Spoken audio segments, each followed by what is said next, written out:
วันนี้เราก็มาเริ่มต้นกันที่ Uprising Museum เพราะทางนี้แน่เลยคนเยอะอย่างเงี้ย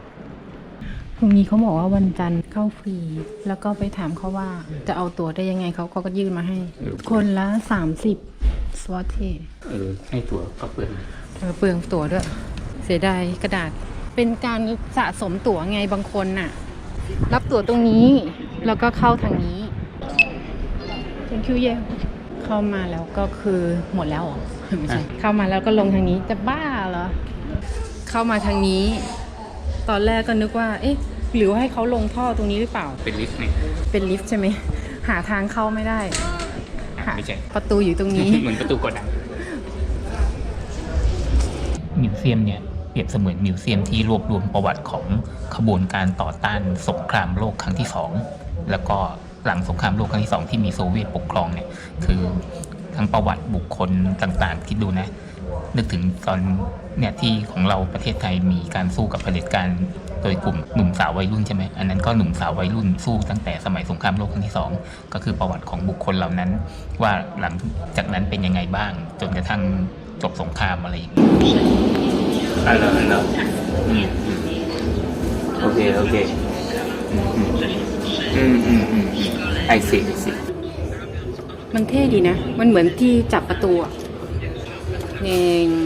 โอ้ยนี่เราทันนะตอนเด็กๆอ่ะเคยเล่นเปล่าโทรศัพท์แบบเนี้ยตอนหมุนโทรศัพท์อ่ะตอนนี้อะไรไม่รู้อ่ะอุ้ยอันนี้น่าจะเป็นสงครามโลกครั้งที่2ที่โปแลนด์ถูกแบ่งโซนก็คือทางซ้ายเนี่ยก็คือนาซีสีขาวนาซีเสร็จแล้วก็แบ่งกินครึ่งหนึ่งเนี่ยมีเส้นสีขาวเป็นตัวแบ่งฝั่งนี้น่าเป็นของนาซีส่วนสีแดงคือโซเวียตแล้วก็ฝั่งนี้เป็นส่วนที่โซเวียตยึดครองวอร์ซออยู่ตรงนี้คราคูฟอยู่ตรงนี้ปัจจุบันโปแลนด์มันแบบว่ากินพื้นที่อยู่ตรงนี้โอ้ใช่เนาะเลยไปอีกในระหว่างสงครามเนี่ยทหารเยอรมันเนี่ยเขาบอกว่าจงใจเลยนะทำลายศูนย์เกี่ยวกับวิทยาศาสตร์แล้วก็วัฒนธรรมของชาวโปแลนด์แต่ว่าถ้าพูดถึงงานศิลปะแล้วเนี่ยก็คือกับขโมยงานศิลปะหมายถึงพวกทหารเยอรมันนะจากสถานที่ดังๆสำคัญมากมายเลยก็คือขโมยงานศิลปะไปหลายอย่างมากแล้วกันแต่ว่าของสำคัญบางชิ้นเนี่ยอย่างพวกเนี้ยตามชื่อเนี่ยก็ถูกซ่อนไว้อย่างปลอดภัยคือมาบุกเพื่อทำลายเกี่ยวกับวิทยาศาสตร์และก็วัฒนธรรมแต่ว่ากับขโมยงานศิลปะก็คือขโมยไปไว้ในพิพิธภัณฑ์ตัวเองอย่างเงี้ยหรอก็ประมาณนั้นเป็นสิ่งที่ทำเป็นปกติสำหรับสงครามอันนี้คือมิวเซียมของผู้ถูกกระทำก็คือโปแลนด์เพราะว่าเริ่มต้นสงครามโลกครั้งที่2ใน1พฤศจิกายน1939ก็คือเยอรมนีเนี่ยตอนนั้นใช้ชื่อว่าอาณาจักรเดอะเติร์ดไลฟ์อาจารย์ชื่อผิดนะก็คืออาณาจักรไลฟ์ที่3เนี่ยก็คือบุกโปแลนด์ในขณะที่โปแลนด์เป็นพันธมิตรกับฝรั่งเศสและอังกฤษแต่ว่า2ประเทศนี้กลับไม่ได้ช่วยเหลือเท่าที่ควรคือไม่ได้ทำอะไรในวันนั้นแล้วก็วันที่17กันยาโซเวียตร่วมกับทหารเยอรมันคือร่วมกับนาซีเนี่ยคือเรียกว่ารวมกินโต๊ะโปแลนด์เลยพอวันที่5ตุลาก็คือพวกนี้เขาก็จัดการพวกต่อต้านต่างๆแล้วก็สร้างค่ายกักกันขึ้นมาแล้วก็แบนไม่ให้พวกเด็กๆได้ไปเรียนหนังสือแล้วก็ในเดือนเดียวกันก็ยังมีสร้างสลัมที่กักขังชาวยิวเอาไว้ที่บางส่วนก็เอาไปใช้แรงงานบางส่วนที่ต่อต้านก็เอาไปฆ่า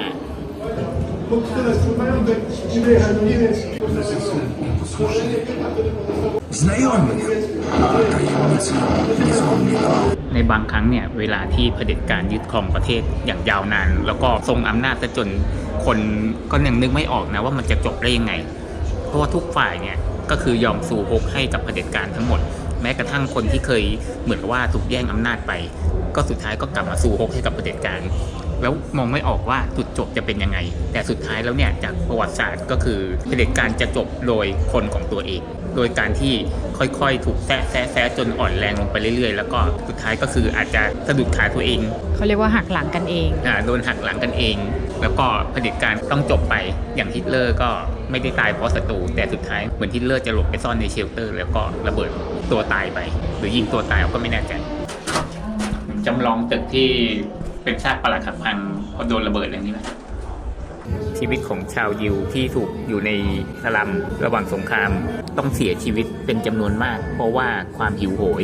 คือเหมือนเป็นพลเมืองชั้น2อ่ะที่ทหารเยอรมันไม่ชอบอ่ะคือต้องอยู่กันเป็นพันคนในพื้นที่เล็กๆนำไปสู่การเสียชีวิตเป็นจำนวนมากชาวยิวจำนวนมากถูกลงโทษ ถึงตายแต่ว่าก็หมายถึงว่าใครที่ช่วยชาวยิวอ่ะคนโปแลนด์ที่ช่วยแบบให้อาหารหรืออะไรเงี้ยก็จะถูกลงโทษถึงตายแต่ยังไงก็ยังมีชาวโปแลนด์จำนวนมากที่กล้าหาญที่จะพยายามช่วยให้อาหารหรือว่าให้ที่พักกับชาวยิวแต่โชคไม่ดีก็จะมีบางส่วนที่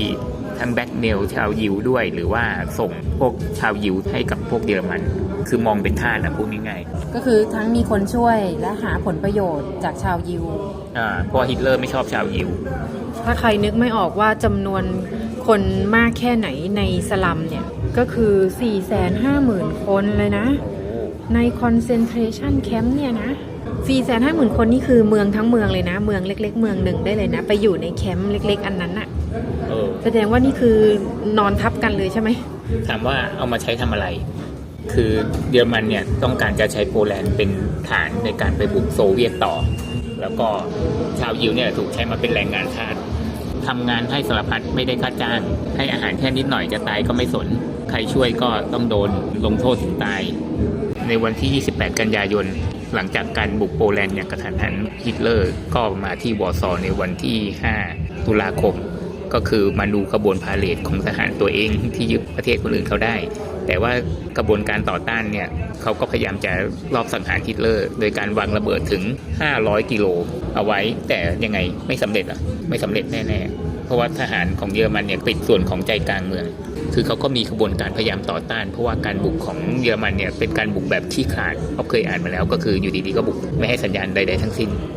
หลังจากที่สงครามดำเนินมาอย่างยาวนานเกือบ5 ปีเข้าใจว่าฮิตเลอร์ก็เริ่มเสื่อมอำนาจอยู่เหมือนกันเพราะว่าแม้กระทั่งภายในเองเนี่ยมีการพยายามฆาตกรรมฮิตเลอร์คือโดยทหารเยอรมันเองนะได้มีการวางระเบิดเอาไว้เนี่ยที่สถานที่นี้ที่ฮิตเลอร์กำลังจะเข้าไปเนี่ยเอาใส่ไว้ในกระเป๋าแล้วผลปรากฏว่าระเบิดก็ระเบิดหลังจากนั้นไม่นานแล้วกันแต่ฮิตเลอร์ก็กลับรอดไปได้อีกครั้งหนึ่งคือสงครามมันจบในปี 1945ไง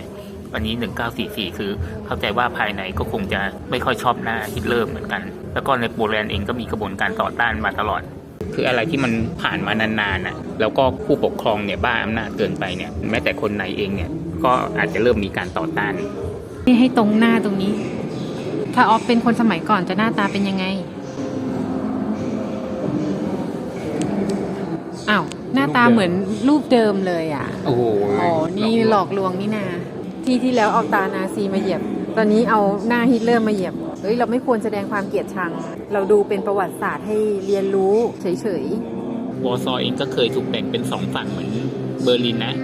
ก็คือมีฝั่งตะวันตกก็คือ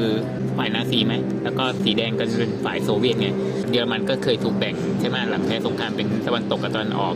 ส่วนเมืองเบอร์ลินก็เคยถูกแบ่งอันนี้ก็เมืองวอร์ซอก็แบ่งเหมือนกันบ้านเราที่เราพักก็อยู่ตรงนี้เนาะตอนนี้คือตอนนี้เราอยู่ฝั่งโซเวียตปรากะส่วนฝั่งโอทาวคืออยู่ตรงนี้แล้วพิพิธภัณฑ์นี้ก็อยู่ตรงนี้โวลาเราอยู่โซเวียตแล้วนี่คือความโหดร้ายของนาซีเนี่ยทิ้งระเบิดวอร์ซอจนกระทั่งเมืองเก่านะซึ่งปัจจุบันนี้สวยงามมากแต่ตอนนั้นบอมซะจนแบบว่าเป็นซากอย่างเงี้ยเขาบอกว่าตอนปี 1939 เนี่ยมีคนอยู่ประมาณเกือบ1,400,000 คนผ่านไป5 ปีเหลือ 900,000 คือเสียชีวิตไป 500,000 คนใช่ปะแล้วในซากปรักหักพังพวกนี้ยังมีคนอาศัยอยู่อีกไม่ต่ำกว่า 1,000 คนเหมือนอาจจะบ้านอยู่ในนั้นก็ไม่รู้จะไปอยู่ที่ไหนอะเนาะคือเรานี้ไม่เคยเป็นสภาพนี้มาก่อนเราก็เลยนึกภาพไม่ออกใช่ไหมลองนึกภาพว่าถ้ากรุงเทพเนี่ยอยู่ดีๆถูกประเทศข้างๆมาบุกเสร็จแล้วก็แบบสายฟ้าแลบด้วยนะมาทิ้งระเบิดซะจนกรุงเทพนี่คือหายไปสัก1 ใน 4ของเมืองกลายเป็นซากอย่างเงี้ยแล้วก็อยู่อย่างนั้นไปอีก6 ปีอ่ะจะหน้าตาเป็นไงแล้วเขาสร้างใหม่มาได้ขนาดนี้เนาะคิดว่าเป็นบ้านเราอ่ะเราจะทำยังไงเราจะสร้างขึ้นมาใหม่หรือเราจะปล่อยให้มันควรต้องเป็นยังไงทำไมเขาถึงต้องมาสร้างใหม่ด้วยไม่เข้าใจทำไมเขาไม่ปล่อยเป็นที่ล้างไปเลยอ่ะแบบมาเสียเงินสร้างใหม่ทำไมอ่ะมันก็ต้องแล้วแต่ความเห็นของคนที่ยังมีชีวิตที่เหลืออยู่ใช่ไหมว่าต้องการจะย้ายไปที่อื่นหรือว่าต้องการจะอยู่ที่เดิมอะไรอย่างเงี้ยจริงๆว่าของเราอ่ะเราไม่เคยเป็นสภาพแบบนี้แต่ว่าช่วงนั้นเราก็มีที่ญี่ปุ่นเข้ามาใช่ไหมหรือว่าแบบกระบวนการอะไรอ่ะที่ปลดแอกเสรีไทยหรืออะไรอย่างเงี้ยก็คือมันมีไหมมิวเซียมเนี่ยไม่รู้นะที่เกี่ยวกับของไทยในช่วงเวลาแบบนั้นนะมันมีไหมใครพอรู้บ้างแต่เราไม่รู้อ่ะแต่ที่เยอรมันก็ยังไม่มีนะก็เขาไปบุกที่อื่นแล้วเขาจะไปมีทำไมอ่ะคงไม่มีใครทำมิวเซียมประจานประเทศตัวเองตอนที่เราไปเบอร์ลินน่ะคือตอนนั้นพยายามหาพออยากจะเข้าลักษณะเนี้ยก็ควรจะมีพูดถึงใช่ไหมนาซีฮิตเลอร์อะไรอย่างเงี้ยปรากฏเราไม่เจอว่ะมีแต่ ตรง concentration camp แต่อันนั้นเขาไม่ได้พูดถึงโดยตรงไงก็เลยสงสัยว่ามันมีอยู่ตรงไหน อาจ ใคร จะ รู้ มีแต่เราไม่รู้ก็ได้ เราหาแล้วนะพยายามหาแล้วนะเพราะว่าเราตั้งจงใจจะไปเข้าเลยนะมีอย่างมากก็เช็คพอยต์ชาลีกำแพงเบอร์ลินค่ายกักกันแต่ว่ามิวเซียมเกี่ยวกับนาซีไม่มีหรืออยู่ตรงส่วนไหนของประเทศแต่มีนะลังนกที่เคยเป็นอะไรบ้านของฮิตเลอร์ไอ้ตรงที่บาวาเรียแต่เรายังไม่เคยไปคือที่ออฟพูดถึงเกี่ยวกับเยอรมันเนี่ยนะไม่ได้หมายความว่าคนเยอรมันคือคนไม่ดีหรืออะไรนะทุกอย่างเนี่ยมันเกิดจากตัวผู้นำที่มีความมักใหญ่ไฟสูงและบ้าอำนาจเข้าใจว่าช่วงสงครามโลกครั้งที่2เนี่ยคือเยอรมันเนี่ยเขาแพ้สงครามโลกครั้งที่1ใช่ไหมแล้วเขาต้องจ่ายค่าปฏิกรรมสงครามมากมายเนี่ยในช่วงตอนนั้นประมาณ1917เนี่ยจนถึงที่มีสงครามโลกครั้งที่2 1939เนี่ยประมาณ20กว่าปีเนี่ยเข้าใจว่าคนเยอรมันต้องอยู่ในความยากลำบากแล้วฮิตเลอร์ก็เข้ามาในช่วงนั้นพอดีอันนี้คือรหัสมอสกดสั้นแล้วก็ตื้อตัว A ก็คือกดสั้นอันนึงแล้วก็กดยาวอันนึงสมมุติเขียนคำว่า off ใช่ไหม A O B ก็เป็นจุด1จุดยาวแล้วก็ยาวแล้วก็ยาวแล้วก็จุด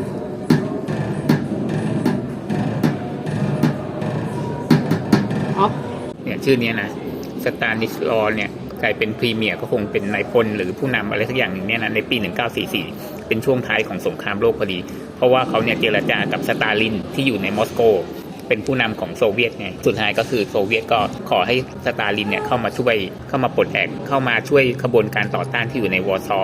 ที่ชื่อเนี่ยที่ต้องไปขอความช่วยเหลือจากสตาลินเนี่ยสุดท้ายปี1947เนี่ยเขาถูกขังคุกแล้วก็สุดท้ายต้องแอบหนีไปอยู่อเมริกาก็คือสตาลินมาช่วยตอนที่เยอรมันนาซีกำลังจะแพ้สงครามพอดีแล้วหลังจากนั้นก็เข้ามาลุกคืบในโปแลนด์จนถึงปี1947คือผ่านมา3ปีปุ๊บโซเวียตก็จะยึดครองโปแลนด์แล้วก็คนที่เป็นคนขอความช่วยเหลือจากโซเวียตเนี่ยสุดท้ายก็โดนขังแล้วก็จะต้องแอบหนีไปอยู่อเมริกาอย่างเงียบๆรูปของปีศาจก็หมายถึงสตาลินซึ่งเป็นผู้นำของโซเวียตในช่วงนั้น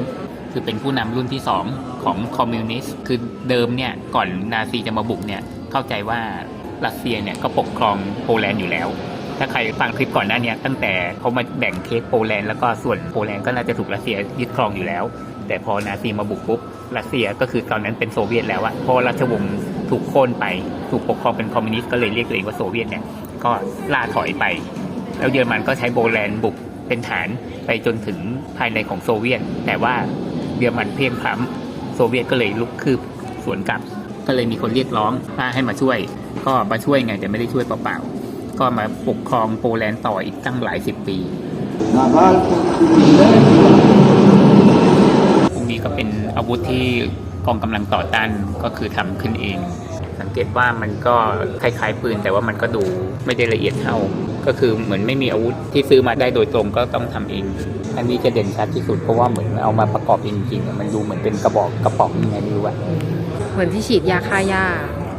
ทำมาประกอบเป็นปืนนี่คือกองกำลังต่อต้านนาซีไงคือเหมือนช่วงท้ายๆสงครามอะนาซีเริ่มอ่อนแรงลงแล้วใช่ไหมก็กองกำลังต่อต้านก็คือลุกฮือขึ้นมาเพื่อที่จะขับไล่นาซีออกไปก่อนหน้านี้เราพูดว่าชาวยิวต้องเจออะไรบ้างใช่ไหมตอนนี้ประชาชนของโปแลนด์ในช่วงที่นาซีปกครองเนี่ยต้องเจออะไรบ้างก็คือในวันแรกเลยเนี่ยทหารเยอรมันเนี่ยฆาตกรรมอาจารย์ในมหาลัยเป็นโหลเลยฆ่าไม่เกี่ยวกับอายุหรือเพศเลยหรือแม้กระทั่งเป็นเด็กเล็กๆหรือผู้หญิงท้องก็ตามก็ฆ่าหลายคนถูกเผาทั้งที่ยังมีชีวิตอยู่เผาทั้งเป็นคนที่บาดเจ็บก็จะช่วยส่งเคราะห์ให้โดยการยิงที่หัวแล้วช่วงที่บุกเมืองเนี่ยที่ขาดมากๆก็คือคนที่มีชีวิตอยู่มาแขวนไว้ตรงรถถัง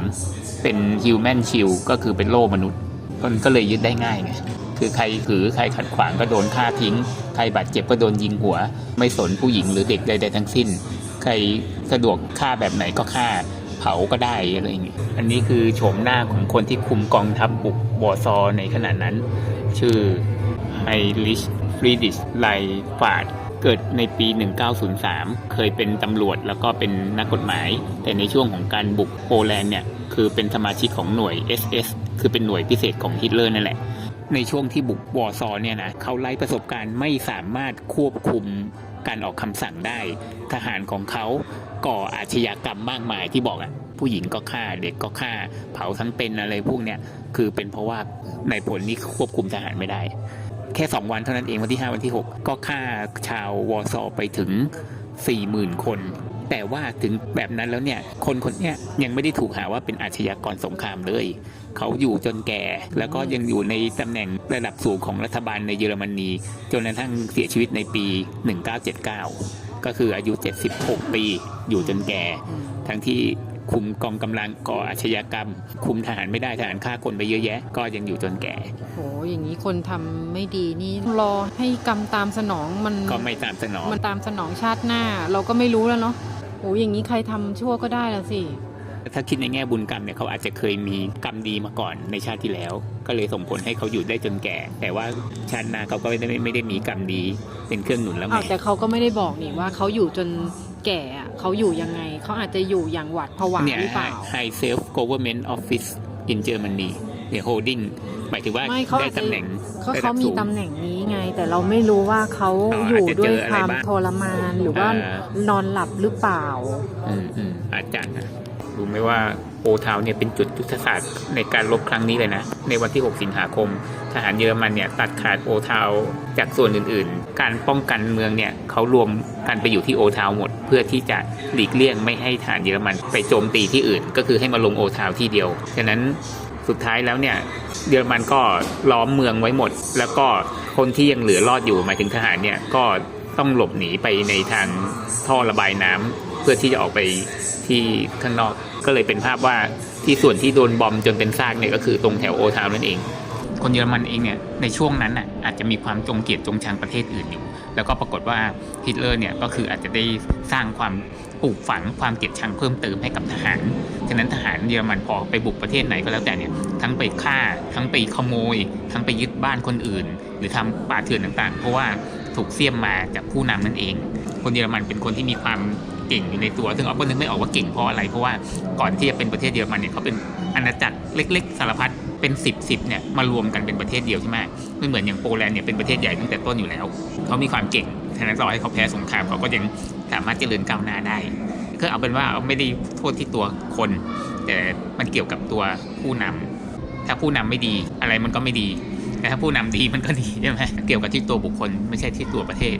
ก็เข้าใจว่าปี1945เนี่ยที่โปแลนด์ได้เป็นอิสรภาพเนี่ยส่วนหนึ่งมาจากความช่วยเหลือของโซเวียตเพราะว่าฝ่ายเยอรมันเนี่ยก็เพลียงพล้ำเองเพราะว่าต่อจากโปแลนด์แล้วเขาก็ไปบุกโซเวียตใช่ไหมแล้วก็แพ้ไม่สามารถยึดที่ไหนได้เพราะว่าความหนาวเย็นของโซเวียตนั่นแหละที่ใครเข้าไปตั้งแต่สมัยนโปเลียนแล้วก็ต้องแพ้รัสเซียแพ้โซเวียตเพราะเรื่องนี้แต่ทีนี้โซเวียตเนี่ยไม่ได้ช่วยเปล่าๆนะพอจบสงครามโลกครั้งที่2ปุ๊บก็คอมมิวนิสต์ไงใช่ไหมโซเวียตก็คือคอมมิวนิสต์ก็เข้ามายึดวอร์ซอต่อจนถึงปี1989เลยคนที่เป็นคนเจรจาขอความช่วยเหลือกับโซเวียตเนี่ยก่อนที่จะจบสงครามเนี่ยพอหลังจากจบสงครามปุ๊บเขาเรียกร้องต่อว่าขอปกครองตัวเองได้ไหมอะไรเงี้ยไม่ได้ครับไม่ได้ช่วยเปล่าๆคอมมิวนิสต์มายึดต่อทำให้คนนั้นเนี่ยจะต้องลี้ภัยไปอยู่อเมริกามีตรงนึงเขาบอกว่าจริงๆแล้วเนี่ยเยอรมันเนี่ยนาซีเนี่ยก็ไม่ได้เก่งอะไรมากหรอกเพียงแต่ว่ามีสิ่งที่เป็นจุดยุทธศาสตร์ของครั้งนั้นก็คือกองทัพอากาศเป็นครั้งแรกนะที่ใช้กองทัพอากาศเพราะว่าสงครามโลกครั้งที่1อ่ะถ้าใครเคยดูหนังนะจะยิงกันในสนามเพาะคือเอาทหารมายิงมาเหมือนขุดหลุมเสร็จแล้วก็แบบว่าซุ่มยิงกันอย่างเดียวยังไม่มีเครื่องบินทิ้งระเบิดนั่นแหละคือจุดเปลี่ยนของสงครามนะจำได้นะเพิร์ลฮาร์เบอร์ญี่ปุ่นก็ทดลองเครื่องบินใช่ไหมไปทิ้งบอมที่อเมริกานั้นญี่ปุ่นก็กำลังทดลองเครื่องบินเหมือนกันนั่นแหละแล้วก็พวกอุปกรณ์ที่ทันสมัยที่เยอรมันมีแต่ว่าในทางกลับกันกับควบคุมทหารไม่ค่อยจะได้ซึ่งทำให้ทหารเนี่ยไปฆ่าคนไปข่มขืนไปขโมยของไอ้ที่ทำโหดร้ายนี่ส่วนหนึ่งเพราะว่ากะจะขโมยของกันเพราะว่าอย่างที่บอกอะแพ้สงครามโลกครั้งที่1ก็เลยยากจนอยู่ใช่ไหมก็นี่แหละมาขโมยของคนอื่นแล้วก็ส่งกลับไปบ้านอะไรอย่างเงี้ยเป็นจุดที่ทำให้อยู่ไม่นานเพราะว่าสงครามประมาณ5 ปี6 ปีเนี่ยถ้าเกิดว่าไม่ได้มาทำทารุณโหดร้ายแบบเนี้ยเผลอๆจะผนวกโปแลนด์ไปเป็นของประเทศตัวเองได้ด้วยซ้ำชื่อสถานที่ในวอร์ซอที่ถูกตั้งเป็นภาษาเยอรมันอันนี้ตรงเมืองเก่าแน่เลย Adolf Hitler Platz น่าจะเป็นสแควร์หลักที่เราไปเดินแล้วก็ชาร์ลอตพลัสนี่ เอาเทอร์มาร์กนี่คือคุ้นๆหมดเลยนะเขามาเป็นเซตเลยอะของญี่ปุ่นไหมนี่คือเขามาถ่ายทำใช่ไหมหรือว่าเขามาดูเฉยๆทางเข้าคือทางนี้แล้วเดินมา ก็ซื้อตั๋วหรือรับตั๋วทางนี้ เสร็จปุ๊บเข้าไปชมแล้วก็ออกมาทางนี้ ผมรู้สึกว่าเขาเป็นประเทศที่ทำมิวเซียมได้ดีมากเพียงแต่ว่ามันจะอยู่บนพื้นฐานว่าเรานี่คือรู้เรื่องประเทศนี้มาพอสมควรแล้ว อันนี้คือเก็บรายละเอียดเก็บเล็กเก็บน้อยแต่ว่าไอ้คนที่แค่รู้ผิวเผินเนี่ยมันก็จะดูแล้วงงบางอย่าง แล้วก็งานนี้คือเป็นพิพิธภัณฑ์ที่ในช่วงที่นาซีมาบุกใช่ไหมก็มันเหมือนกับว่าเยอรมนีเนี่ยจะเป็นผู้ร้ายของงานนี้ แล้วก็อังกฤษอเมริกาซึ่งไม่ค่อยได้พูดถึงนะแต่ว่าถ้าตามประวัติศาสตร์ก็คือมาช่วงหลังก็คือเป็นคนจบสงครามก็คืออเมริกาเหมือนเป็นพระเอกแต่โลกของความจริงเนี่ยมันไม่มีใครเป็นพระเอกหรือผู้ร้ายแบบถาวรเพราะว่าอเมริกาเองเนี่ยจำได้ว่าถึงแม้จะเป็นคนจบสงครามโลกครั้งที่2แต่ว่าช่วงสงครามเวียดนามอเมริกาเองก็เคยนะเอาสารเคมีใช่ไหมไปทดลองกับคนเวียดนามเพราะสู้กับเวียดนามอยู่ไงส่งผลให้มีคนพิการคนเกิดมาร่างกายผิดปกติอะไรไปเยอะแยะเลยเคยเอานิวเคลียร์ไปทิ้งบอมญี่ปุ่นหรืออะไรเงี้ยมันเหมือนกับว่าช่วงที่ผ่านนี้มาเนี่ยตั้งแต่ล่าอาณานิคมซึ่งอังกฤษก็เคยทำโหดร้ายกับคนอเมริกันในสมัยล่าอาณานิคมเหมือนกันอย่างเงี้ยเหมือนกับว่าเป็นช่วงเรียนรู้ของมนุษย์แล้วก็ช่วงสงครามโลกเนี่ยคือช่วงพีคไคลแม็กซ์แล้วแต่หลังสงครามก็มีคอมมิวนิสต์อะไรอีกพวกเหมือนเป็นควันหลงแล้วยุคเนี้ยที่เราอยู่เนี่ยคือเป็นช่วงท้ายแล้วแต่มันก็ยังมีบ้างที่พูดถึงสงครามใช่ไหมก็ไม่รู้เหมือนกันว่าต่อไปโลกมนุษย์เนี่ยจะไปในทางไหนจะวนลูปกลับมาอีกหรือว่าจะไปในหนทางของสันติภาพแต่รู้แต่ว่าในโลกตอนนี้เบื่อไม่อยากจะทำสงครามแน่นอนมันก็เป็นไปในแนวทางทำสงครามอยู่เรื่อยๆแหละมันแค่เปลี่ยนรูปแบบเปลี่ยนพระเอกเปลี่ยนผู้ร้ายไปเท่านั้นเองอันนี้เขามีล็อกเกอร์อยู่ตรงนี้ด้วยนะรู้เปล่าว่าที่เนี่ยเคยเป็นเหมือนคล้ายๆกับโรงงานใช่ไหมแทรมพาวเวอร์สเตชันอะไรนะลงจอดแทรมแล้วก็ชาร์จพลังงานหรืออะไรคือเป็นโรงงานเก่าอ่ะจบใครเข้ามาเพราะว่าตั้งแต่ประตูเข้าแล้วมันก็เหมือนประตูโรงงานเป็นโรงงานนะประตูออกก็ยังประตูโรงงานหยอดเหรียญเสร็จปุ๊บแล้วก็มาขายคืนได้เงินคืนฝากเหรียญแพงนะ5 สวอตเทก็เกือบ50 บาทเนี่ยก็ขายออกไงขายออกแล้วได้เงินคืนไงนี่ไงใส่ตรงนี้ไงเหมือนที่ซูเปอร์อ่ะใส่กระเป๋าเดินทางก็ได้เนี่ยอุ้ยใหญ่มากอ่ะใส่เสร็จปุ๊บแล้วก็เอาคีย์ออกแล้วพอมาเอากระเป๋าคืนก็เอาคีย์ใส่ไปแล้วก็เอา5 สวอตเทเธอคืนโหล็อกเกอร์ตรงนี้ก็มีเนาะวอร์ซอร์ไรซิ่งมิวเซียมวันอังคารปิดวันจันทร์ฟรีนะเปิด9 โมงถึง6 โมง